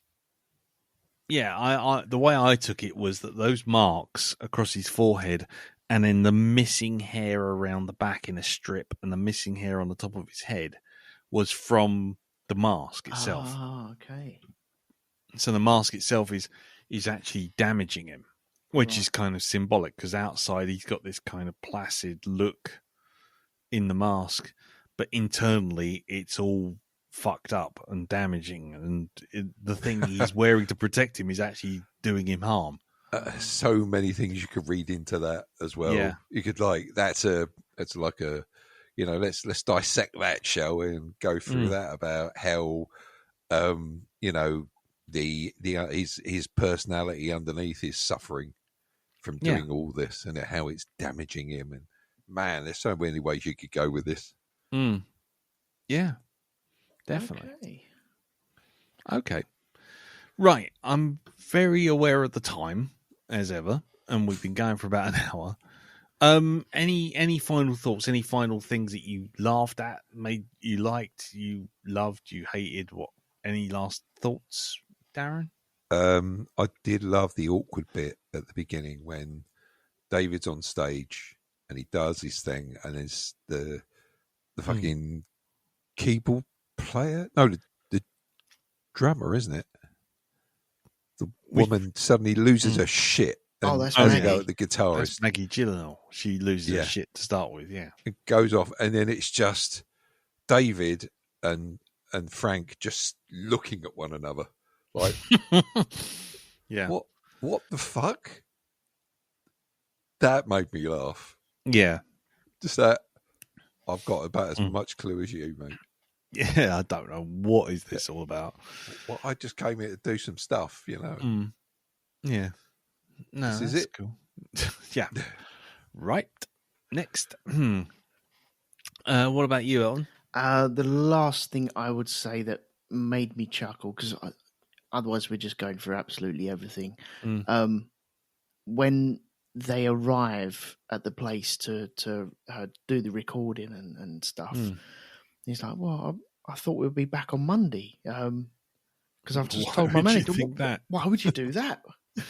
But he's walking through this massive house, and then he walks through this other thing and past the heated pool outside, and then he goes all the way down, gets to the caravan where he'll be staying, and he's like, "Right, yeah, now you're down here," so it's like getting smaller and smaller and smaller and smaller. And it's just okay, that's quite cool. Cool. Yeah, for me, I mean, I've already said my favourite bits. I thought the Viking burial was absolutely bonkers. I thought the whole thing with the tin of Grown-Up being thrown as he sort of makes this kind of gesture of kind of like, yes, you're here in the Kansas plains, and throwing it all out, and then it's like going all over the French guitarist. It's all down his arm. No, Frank, And- I think you shit him out about 2 hours ago. Yeah, exactly. Yeah, and yeah, I just liked a lot of the more surprising and weird elements. I mean, I can't imagine this film is for everyone, and there was a couple of moments where I was sort of like, oh, that's really funny. I mean, the bit with the running away after trying to take his head off, and he runs away and he just disappears, and then all of a sudden the car just sideswipes him and he just goes up in the air, comes back down, and then you get Domhnall Gleeson come over to look down and go, did you see him? Did you see where he went? And the bloke went, yeah, he went kind of over that way. And he goes, oh. Goes to pick up the hat, and then another car just goes zoom, takes him out as well. Yeah, it's lovely. Right, okay. Well, we'll leave it there. It's like I say, I think it's a good film. I think if you're in the mood for it, I'm not entirely sure everyone would get it. I mean, but yeah. One last thing before we wrap it all up. Well, actually, two things. Firstly, Elton. Yep. As the resident muso. And I say this because all that me and Darren do is recite stuff from the 1980s and pretend that we're clever. Yeah. Is any of that actually ring true to you? With music writing and that sort of thing? Or is it all just bollocks for comedy effect? I think a lot of it is just for comedy effect. Yeah. Okay. I can see glimpses of when I was like a teenager thinking, oh yeah, I could do that. And I honestly sat there with a pen and a pad and going, right, it's going to come soon. Yep. And it never did. You just end up writing bollocks. But the problem is you need to write a load of bollocks to get it out the way. That's the way lots of people work lots of different ways. And I personally think that you need to write all the shit out of you. And that's the 10,000 hours of practice. Yeah, exactly. But you need to put those hours in to write that shit out to get to the good stuff. Yeah. There's no failing, it's just progress. Yeah, that's it. You need to start your journey. Exactly. Brilliant. Okie dokie. And the last thing of last all things is the finale, the ending with Fassbender actually singing without the mask. Mm-hmm. What do you think happens then? Is it? Are they just stuck in that dive bar forever, just singing songs without the mask on, or what? What do you think? Dal? Do I think they're stuck there forever? Hmm. I think they go off and they do their own thing again. Yeah. Dominic and David is just like, you know what? I fucked it up. I fixed it. Now I'm just going to walk away from it. Yeah. I've left them exactly where they were when I first joined them. Okay. What about you, Elton? What do you think? I think with Frank turning up without the helmet or paper mache head, you can slowly see the inspiration coming across Maggie Gyllenhaal's face, because she sat there just singing soullessly, and the guitar player's just really soulless with it, and the drummer's just like, oh yeah, whatever, we're just doing this thing. Frank's there, he comes along, he provides that spark of inspiration. They get it, and then she turns and goes on to her theremin or whatever she was playing. Theremin, yeah. And it's all starting again. And yeah, Dan, I think you're right where you say, I'm glad John walked away at that moment. That was perfect for him to walk away. And I like the way they did it, where it's a shot of him at the bar and then them singing, and then you go back to the bar and he's just gone. And that's how it should be. So I thought it was a good ending to it. Yeah, because I was kind of confused, because I'm not confused, but it's just like, in the end, nobody misses him, which seems like a really sad ending for him, to be honest. But, Yeah, but he's been through the Jedi training now. Now he can go off and do his own stuff. Right. Okay. Fair enough. Cool. All right, then. Well, what did you think out there, ladies and gentlemen? What did you think of Frank? Did you watch it at all? I've just seen some feedback come in. It's going to be interesting if we get more like that, and we can have a chat. But if you got any feedback, you can leave it on the Facebook group, facebook.com/group/the Black Dog Podcast, or you can email us in, which is feedback@blackdogpodcast.com, or you can hit me up on Blue Sky through the DMs, which is cartoonbeardy.bsky.social. And also thank you for the supportive messages about my weight through Blue Sky. You know who you are, but thank you very much for that. And there you go. So we'll read everything out next week. Right. So next week, obviously, Jim's choice. We're going to have Jim's choice. And Jim's not here because Jim is feeling poorly. And so I spoke to him. Well, I spoke to him over text because he's got no voice, which is kind of part of the problem. Anyway, and I said to him, do you have a choice? Do you have one to pick? And he has two.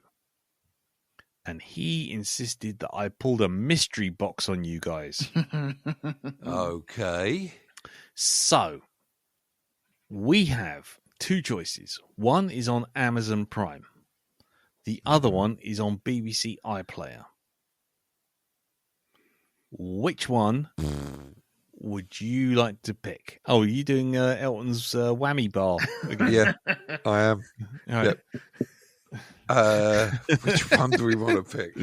Well, the good thing is you can download from both and watch them on trains and stuff like this. So I'm easy for each one. I don't mind. Oh, that's not the fun bit. I want to hear you two talk. We want to hear you all right. two talk. Fuck it. I pay for my Amazon Prime subscription. I need to get the mileage out of it. So I'm going to say Amazon Prime. Oh, dear. Okay. I was going to shout BBC, but Were you? I'll go with Amazon Prime. I'm happy to do that. Okay. You sure? You're both in agreement now, Amazon Prime, yeah? Ooh. Are you changing your mind now? Because you've already chosen door number one. You see, this could be. He hasn't stepped through. I haven't stepped through it. Yeah, I've got my toe back on the other side of it. You got so your hand on the knob. You got the hand on the knob, so to speak. Yep. I've also got it on the door handle. But aha! There you go. Ha ha! Yes. Oh. What do you think, El? What should we do? What? we Oh. We've done a couple of Amazons recently. All right, let's do BBC iPlayer then. Fuck it.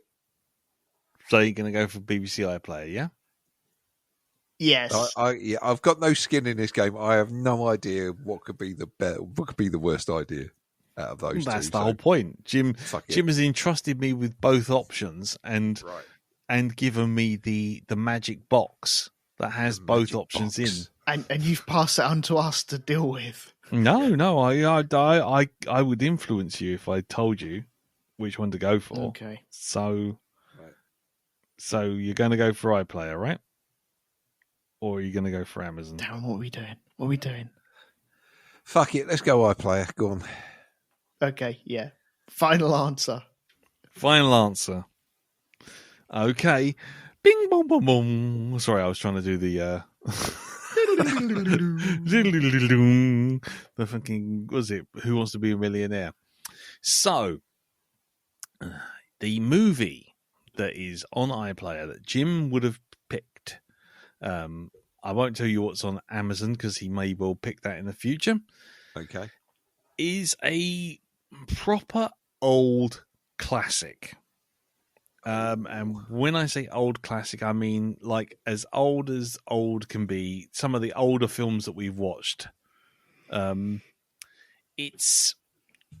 was later remade in 1982. Hold on.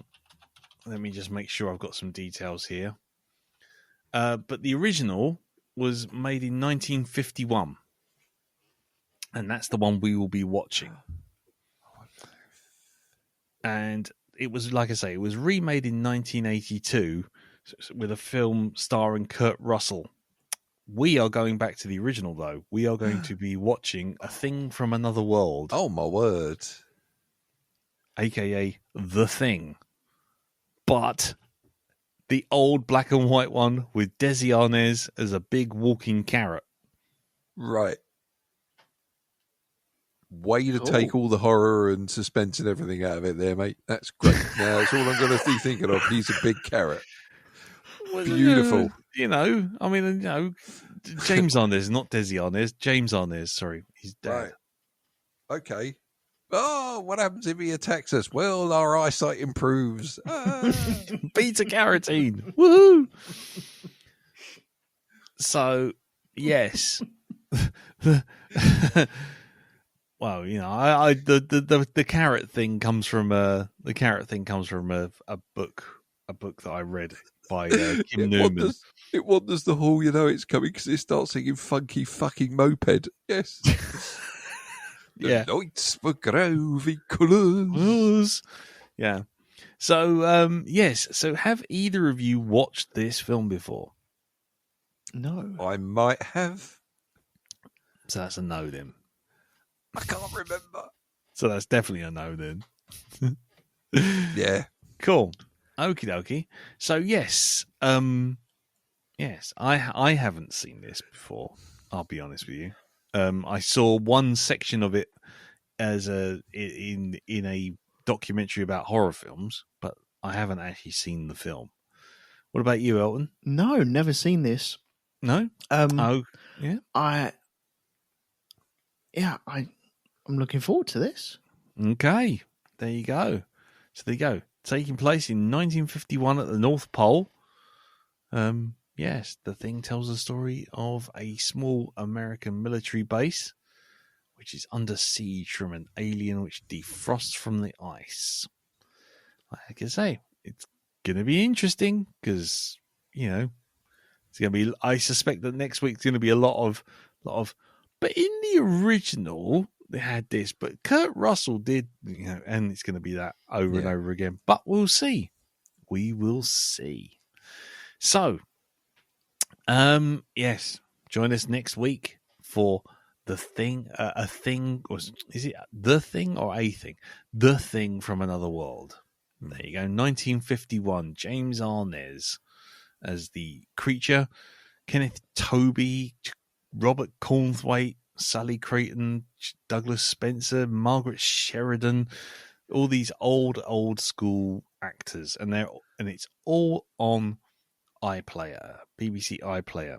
Cool. Which, if you're in the UK, is not a problem, but if you're overseas, you might have a bit of an issue trying to find it. But I do believe that there are versions of it floating around YouTube. So there you go. Thing from Another World. The Thing from Another World, aka The Thing. But we aren't doing that one. We're doing the other one. Does he? James on his. He's a carrot. Right. So that's that. Right. Now it's time to do Pimp's Corner. I'm just going to look up Hypnagoria right now while I ask you, Elton, what's going on in Rogue2Media.com. Talking about cars going round in circles, and I can't remember. Hang on a second. Let me get my book. Mm-hmm. What have we got on the Band of Brothers? What's the date today? 27th. Mm-hmm. I think we got Sink the Bismarck coming out this Friday. Oh, blimey. I wonder how that ends up. Well, I mean, it's in the title. it is in the title, yeah. Kind of a spoiler, I suppose. Kind of a spoiler. Yeah, that's fair. Cool. So Sink the Bismarck, and that's on Rogue2 Media, yep? Yeah, that's right, yes. Cool. And I guess your flappy paddles going around in circles covering the Monaco Grand Prix, yeah? Yeah. AKA the procession round narrow streets. Yeah, it's basically a real fast float. You know, when they have lots of floats, like Ferris Bueller's thing, but imagine that at 200 miles an hour. Yeah. Yeah. Whoever gets out the gate first has won. Yeah. The end. Save yourself 2.5 hours. Why we talk about it, I don't know. Allied Carpets is in chaos. Okay, well that's all over at Rogue2Media.com. Yeah. Whereas at the moment, Jim's got on Hypnagoria, he's got Commentary Club, where he and Teresa are talking about Time Guardian, which is a bloody awful movie with Carrie Fisher in it. And then you've also got over in the main body one, he's got a reading of Sonata in D minor by Sir Andrew Caldecott. And finally, he's got the on the main podcast, he's got Remembering Ghostly Books of Adrian Chambers, which is Hypnagoria 285, where he talks about the great children's author Aidan Chambers, who sadly passed away recently. And this show, we take a fond look back on the ghostly books he penned and various anthologies of spooky stories he edited. There you go. And that's all over at Hypnagoria.com. Right, that's it. Darren, anything? He's fucked off. No, I've got nothing. He fucked off. He left his post. He fucked off. Where'd you go? And I can't help it. This is a working home. What can I say? You know, things happen, man. Fucking working home. Dodging and diving, ducking and a weaving, bobbing and a slaying. I don't know. Fair enough. All right, then. Anything you would like to share before you go? Okay. I'll take that as a no. Fair enough. Right, then. In which case, that just leaves me to say thank you very much for listening. Thank you, Darren. Thank you, Elton. Not a problem. Welcome. And thank you, Jim, over wherever you are at the moment, lying in a big puddle of Lemsip, I imagine. And we will see you all next week for The Thing from Another World. Until next time, take care. Tatty bye. Bye-bye. Ta-da. Here it is. My most likable song ever. Coca-Cola, lipstick ring, go dance all night, dance all night. I've got dancing legs, woo! I've got dancing legs! They won't stop me dancing, no, they won't stop me dancing. Kiss me, lipstick, kiss me, lipstick ring, oh, that's the way you like it. This is your most likable song ever? Yeah. People will love it.